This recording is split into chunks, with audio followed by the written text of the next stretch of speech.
आणि या बुलेटिनमध्ये आता पाहूयात 100 गावं 100 बातम्या। आज राज्यभरात शिवजयंती उत्साहात साजरी केली जाणार आहे। शिवनेरीवर आयोजित कार्यक्रमाला मुख्यमंत्री उपस्थित राहणार असून राज्यभरातून अनेक शिवप्रेमी शिवनेरीवर दाखल होतील। शिवजयंती निमित्तानं छत्रपती शिवाजी महाराज आंतरराष्ट्रीय विमानतळ परिसरात उभारण्यात आलेल्या छत्रपती शिवाजी महाराजांच्या पुतळ्याला मुख्यमंत्र्यांनी पुष्पहार अर्पण केला आणि एकनाथ शिंदे पहिल्यांदाच मुख्यमंत्री म्हणून छत्रपती शिवाजी महाराजांची जयंती साजरी करतायत। यंदा आग्रा येथील किल्ल्यातील दिवाने खास या दरबारातच छत्रपती शिवाजी महाराजांची 393वी जयंती साजरी केली जाणार आहे आणि याच आग्रा किल्ल्यातील दिवाने आम दरबारात औरंगजेब बादशहानं छत्रपती शिवाजी महाराजांचा अवमान करताच शिवरायांनी महाराष्ट्राचा तेजस्वी स्वाभिमान काय असतो हे जगाला दाखवलं होतं। शिवजयंती निमित्तानं परभणीमध्ये महिलांनी मशाल रॅली काढली आणि शालेय आणि महाविद्यालयीन तरुणींसोबत महिलांनी रॅलीमध्ये सहभाग घेतला। किल्ले माहुलीच्या पायथ्याशी वसलेल्या शहापूर तालुक्यात शिवजयंती उत्सव जोरदार साजरा होणार आहे। शिवतीर्थावर रोषणाई करण्यात आली असून संपूर्ण शहापूर शहरात भगवे झेंडे लावण्यात आले।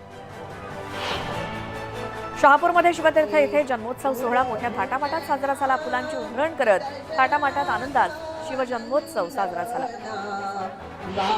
नाशिक शहरात शिवजयंतीचा मोठा उत्साह पाहायला मिळतोय। नाशिकमधील प्रमुख शिवजन्मोत्सव मंडळांना संभाजीराजे छत्रपती यांनी भेट दिली। शिवजन्मोत्सवाचं प्रमुख आकर्षण असलेल्या 61 फुटी मूर्तीचं संभाजीराजेंच्या हस्ते पूजन करण्यात आलं। नाशिकमध्ये शिवजयंती निमित्तानं अनेक मंडळांनी विविध संकल्पनेचे देखावे सादर केलेत। अखंड भारत या संकल्पनेचा देखावा नाशिकच्या इंदिरानगर या परिसरामध्ये साकारण्यात आलाय। सोलापूरमध्ये शिवजन्मोत्सवाचा उत्साह पाहायला मिळाला। श्री शिवजन्मोत्सव मध्यवर्ती मंडळाकडून रात्री 12 वाजता पाळणा कार्यक्रमात छत्रपती शिवाजी महाराज यांच्या ओव्या म्हणण्यात आल्या आणि शिवजन्मोत्सवानिमित्त अवघा परिसर घोषणांनी दणाणून गेला होता। छत्रपती शिवाजी महाराज यांच्या जन्मोत्सवी खामगावमध्ये मध्यरात्री आकर्षक रोषणाई करण्यात आली होती। फटाक्यांची आतषबाजी करत जन्मोत्सव साजरा करण्यात आला।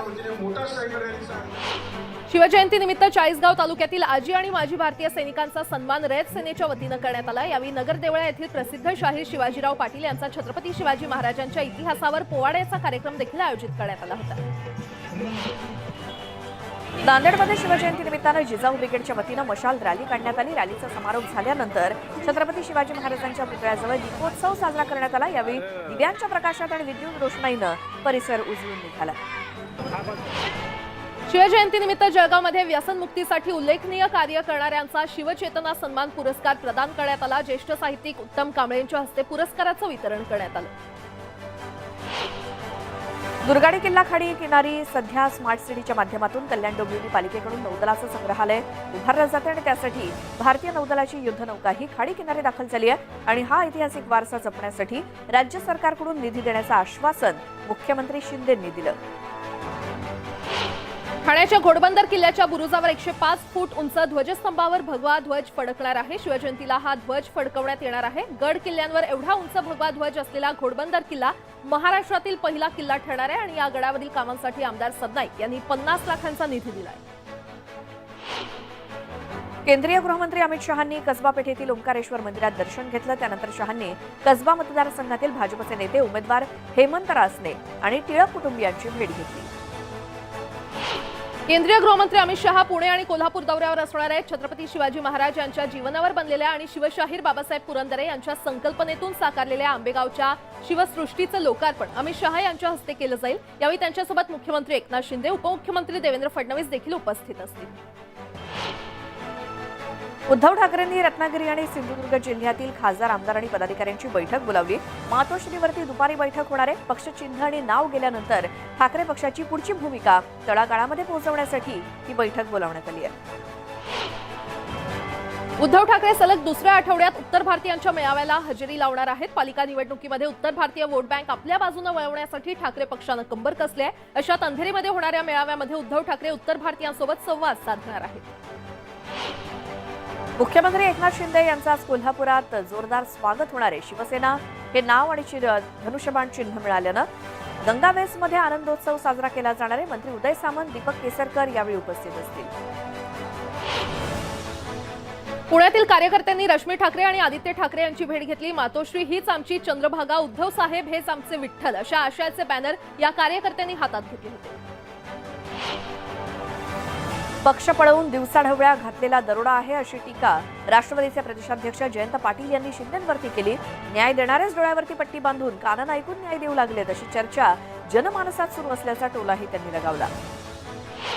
निवडणूक आयोगानं दिलेल्या निर्णयावरून दूध का दूध आणि पाणी का पाणी झालं कर दिया असं मोठं विधान केंद्रीय गृहमंत्री अमित शहांनी केलेलं आहे. तर अमित शहांनी एकनाथ शिंदेंचा उल्लेख भाजप शिवसेना युतीचे सीएम असा केलाय. तसंच वडिलांचे विचार विसरून कार्यकर्त्यांना दूर सारून मुख्यमंत्री बनणारे आम्ही नाही असं म्हणत त्यांनी ठाकरेंवर निशाणा साधला. एकनाथ शिंदे यांच्या शिवसेनेनं सर्वोच्च न्यायालयात कॅव्हेट दाखल केलंय. केंद्रीय निवडणूक आयोगानं शिवसेना पक्ष आणि धनुष्यबाण एकनाथ शिंदेंना देण्याचा निर्णय घेतला आणि या निर्णयाला ठाकरे गट सर्वोच्च न्यायालयात आव्हान देणार आहे. उद्धव ठाकरेंनी ठाकरे पक्षाच्या सर्व जिल्हा प्रमुखांची शिवसेना भवनात तातडीची बैठक बोलावलेली आहे. दुपारी 12 वाजता शिवसेना भवनात सोमवारी ही बैठक पार पडणार. संजय राऊत आणि उद्धव ठाकरेंमुळे शिवसेनेवरती ही वाईट वेळ आली असं वक्तव्य केंद्रीय मंत्री रामदास आठवलेंनी केलं. लोकशाही धोक्यात आली नाही, उलट लोकशाहीचं संरक्षण करण्याचा प्रयत्न निवडणूक आयोगानं केलाय असं आठवले म्हणाले. वर्ध्यातील हॉटेल रामकृष्ण समोरील रस्त्यावर अमृत योजनेअंतर्गत काम सुरू आहे आणि या ठिकाणी खोदण्यात आलेल्या खड्ड्यात दुचाकी आदळली. यामध्ये चालकाला गंभीर दुखापत झाली असून दुचाकीचं देखील मोठं नुकसान झालं. अकोल्यातल्या पातूर इथे 2 गटामध्ये तुंबळ हाणामारी झाली. पांगरताटी इथे एक तरुण उधारी मागण्यासाठी गेला असता त्याच्या काही जणांसोबत त्याचा वाद झाला. यानंतर झालेल्या हाणामारी प्रकरणी 7 जणांना अटक करण्यात आली. मात्र न्यायालयानं 7ही आरोपींचा जामीन मंजूर केला. जळगावातल्या दापोरा तालुक्यात कीर्तन सप्ताहाचं आयोजन करण्यात आलं. यावेळी पुलवामा हल्ल्यात शहीद झालेल्या जवानांना आदरांजली वाहण्यात आली. शहापूर तालुक्यातील उंभरई ग्रामपंचायतीनं शिवजयंती निमित्तानं एक अनोखा उपक्रम राबवलाय. गावामध्ये 2 दिवस दारू पिऊन येण्यास ग्रामपंचायतीनं मनाई केली आहे. नियमांचं उल्लंघन करणाऱ्यांवरती दंडात्मक कारवाई केली जाणार आहे. पंढरपूरच्या विठ्ठलास होळकर संस्थांकडून विठ्ठलाला जलाभिषेक करण्यात आला. या जलाभिषेकासाठी थेट गंगोत्री येथून गंगाजल पंढरपुरात आणण्यात आलं होतं. नांदेडच्या गोदावरी नदीतील पाण्यावरती विठ्ठलाची हुबेहूब प्रतिकृती पाहायला मिळाली. सूर्य मावळताना नदी किनाऱ्यावरची सावली नदीवरती पडतेय आणि ही सावली विठ्ठलाच्या प्रतिकृतीच्या रूपामध्ये दिसतेय आणि हे नयनरम्य दृश्य पाहण्यासाठी नागरिक नदीकाठावरती गर्दी करत होते. जळगाव जिल्ह्यातील तोंडापूर येथे महाशिवरात्रीच्या पार्श्वभूमीवर पुरातन बारवमध्ये दीपोत्सव साजरा करण्यात आला. 1111 दिवे लावून अनोखा दीपोत्सव यावेळी साजरा करण्यात आला. सिंधुदुर्गातील वेंगुर्ले आरवली इथे चित्रकार रविराज चिक्कर यांनी महाशिवरात्री निमित्तानं समुद्र किनाऱ्यावरती शंकराचं मनमोहक वाळू शिल्प साकारलं. वाळू आणि रांगोळीच्या माध्यमातून हे अप्रतिम वाळू शिल्प साकारलं गेलं. मालेगाव येथे महाशिवरात्री निमित्त सुंदर सजीव देखाव्यांसह पारंपरिक मिरवणुकीसह शिवपार्वतीचा विवाह सोहळा संपन्न झाला. या विवाह सोहळ्यात प्रचंड गर्दी उसळली होती आणि त्यात महिलांचा लक्षणीय सहभाग होता. गोंदिया शहरातील रामनगर परिसरात देखील शिवशंकर भगवान आणि पार्वती मातेचा लग्न सोहळा पार पडला. या लग्न सोहळ्यामध्ये हजारो लोकांनी मोठ्या प्रमाणात हजेरी लावली. मुंबईत चेंबूर वेलफेअर असोसिएशन तर्फे आयोजित चेंबूर महोत्सव 2023 ची जोरदार सुरुवात झालेली आहे. 20 फेब्रुवारीपर्यंत या महोत्सवाचं आयोजन करण्यात आलंय. खाद्य, कला, क्रीडा यांची अनोखी पर्वणी या चेंबूर महोत्सवात पाहायला मिळते. डायमंड गार्डन ते चेंबूर जिमखान्यापर्यंत सांस्कृतिक परेडचं आयोजन करण्यात आलं होतं. भाईंदरच्या उत्तम परिसरात डम्पिंग ग्राउंडला भीषण आग लागली होती. आगीचं कारण अद्याप अस्पष्ट आहे. या डम्पिंग ग्राउंडवरती याआधी 4 वेळा आग लागलेली आहे. मुंबईतल्या मलाड पूर्व आणि गोरेगाव पूर्व या दरम्यान चक्राकार मार्गाची बस सेवा सुरू करावी अशी मागणी स्थानिकांकडून करण्यात आलेली आहे. हा बस मार्ग सुरू करण्याचे निर्देश महाव्यवस्थापकांनी देऊन 1.5 महिना उलटून गेला तरी या मार्गावरील बस सेवा सुरू झालेली नाही असा आरोप स्थानिकांनी केलाय. मध्य आणि हार्बर रेल्वेवरील रेल्वे रूळ, ओव्हरहेड वायर आणि सिग्नल यंत्रणा यांची देखभाल दुरुस्तीसाठी आज मेगा ब्लॉक घेतला जातोय. मध्य रेल्वेच्या विद्याविहार ते ठाणे दरम्यान 5व्या आणि 6व्या मार्गिकेवरती सकाळी 11 ते दुपारी 3:30 वाजेपर्यंत, तर हार्बरवरच्या सीएसएमटी सुनाभट्टी ते वांद्रे मार्गावरती सकाळी 11:10 ते दुपारी 4:40 सेवा रद्द असतील. गोवरने नागपुरात धडक दिलेली आहे. नवीन वर्षात आतापर्यंत म्हणजे गेल्या 1.5 महिन्यात 32 बालकांना गोवर झाल्याचं आढळून आलेलं आहे. यातील सर्वाधिक 11 बाधित बालकं मोमीनपुरा या भागातली आहेत. महसूल विभागाच्या ई पीक पाहणी ऑनलाईन नोंदणी बारमाही पिकांच्या नोंदणीमध्ये यंदा ऊस या नगदी पिकाची सर्वाधिक नोंदणी झाली आहे. राज्याच्या सर्वच भागामध्ये सुमारे एकूण पीक नोंदणीपैकी 4,05,000 हेक्टरवरती ऊसाची लागवड झाली आहे आणि दुसऱ्या क्रमांकावरती केळी तर तिसऱ्या क्रमांकावरती संत्री पिकाची नोंद झाली आहे. भिवंडीसह ठाणे, मुंबई, नवी मुंबई, वसई या भागात घरफोडी करणाऱ्या सराईत अट्टल चोरट्याला गुन्हे शाखेनं अटक केलेली आहे. तसंच 2 लाख किमतीचे सोन्याचे दागिने देखील हस्तगत करण्यात आले. मोहम्मद अस्लम इस्राईल शेख उर्फ कुरेशी असं अटक केलेल्या या आरोपीचं नाव. भिवंडी तालुक्यातील मुंबई नाशिक महामार्गावरील पिंपळास येथील आरक्षित वनक्षेत्राच्या जागेत अतिक्रमण करण्यापासून रोखल्यामुळे वन कर्मचाऱ्यांना शिवीगाळ करून लाकडी दांड्यानं मारहाण केल्याची घटना समोर आली. तसंच जीवे मारण्याची धमकी सुद्धा देण्यात आली. या प्रकरणी कोंदगाव पोलीस ठाण्यात गुन्हा दाखल झालाय. मिरजेतील हजरत ख्वाजा शमना मीरा साहेब दर्गा उरुसाला सुरुवात झालेली आहे. दिग्गज गायक कलाकारांनी चिंचेच्या झाडाखाली बसून संगीत सेवा दिली. केंद्रीय गृहमंत्री अमित शहा यांनी नागपुरात दैनिक लोकमतच्या कार्यक्रमाला उपस्थित राहून पत्रकारितेच्या क्षेत्रात लोकमत समूह करत असलेल्या कार्याचा गौरव केला. यावेळी शहा यांनी लोकमत समूहाचं कौतुक केलंय. तसंच लोकमत टीव्ही चॅनल महाराष्ट्र आणि दिल्लीमध्ये 6 कोटी लोक पाहतात असा उल्लेख सुद्धा शहा यांनी आपल्या भाषणात केला. पुण्याच्या नवी पेठेत शिवसेना आणि ठाकरे पक्षामध्ये जोरदार राडा झाला. दोन्ही पक्षातील कार्यकर्त्यांनी जोरदार घोषणाबाजी केली. यामुळे काही वेळ तणावाचं वातावरण निर्माण झालं होतं. निवडणूक आयोगाच्या निर्णयाचा फायदा कसबा निवडणुकीमध्ये पाहायला मिळेल असं वक्तव्य काँग्रेसचे सतेज पाटील यांनी केलंय. जनतेचा कल उद्धव साहेबांकडे वाढत असल्याचं ते म्हणाले. शिवसेना नाव आणि धनुष्यबाण हे निवडणूक चिन्ह शिंदेंना मिळाल्याच्या निषेधार्थ कोल्हापुरातील बिंदू चौकात ठाकरे पक्षानं निदर्शनं केलेली आहेत. यावेळी केंद्रीय निवडणूक आयोग, मुख्यमंत्री एकनाथ शिंदे आणि भाजप विरोधात घोषणाबाजी करण्यात आली. शिर्डीतल्या शिवसैनिकांनी मरेपर्यंत उद्धव ठाकरेंसोबतच राहणार असल्याची शपथ घेतली. शिवसेना आणि ठाकरे वेगळे असू शकत नाहीत. आगामी निवडणुकीमध्ये आम्ही गद्दारांना धडा शिकवू असा निर्धार शिवसैनिकांनी केला. शिवसेना ज्यांना मिळाली त्यांना माझ्या शुभेच्छा अशी प्रतिक्रिया निवडणूक आयोगाच्या निर्णयावर संभाजीराजेंनी दिलेली आहे. दरम्यान आपल्या पक्षाची राजकारणाची आगामी दिशा ठरवणार असल्याचं देखील यावेळी संभाजीराजे यांनी म्हटलं. केंद्रीय निवडणूक आयोगाचा निकाल म्हणजे सत्यमेव जयते असल्याची प्रतिक्रिया रामदास कदम यांनी दिली. बाळासाहेब ठाकरेंच्या आत्म्याला खऱ्या अर्थानं शांती मिळाली असेल अशी प्रतिक्रिया रामदास कदमांनी दिली. केंद्रीय निवडणूक आयोगाचा निर्णय हा आमच्यासाठी आनंददायी असून हा लोकशाहीचा विजय आहे अशी प्रतिक्रिया खासदार प्रतापराव जाधव यांनी दिली. उद्धव ठाकरे मुख्यमंत्री पदाच्या लालसेनं काँग्रेस आणि राष्ट्रवादीसोबत गेल्याचं देखील त्यांनी म्हटलं.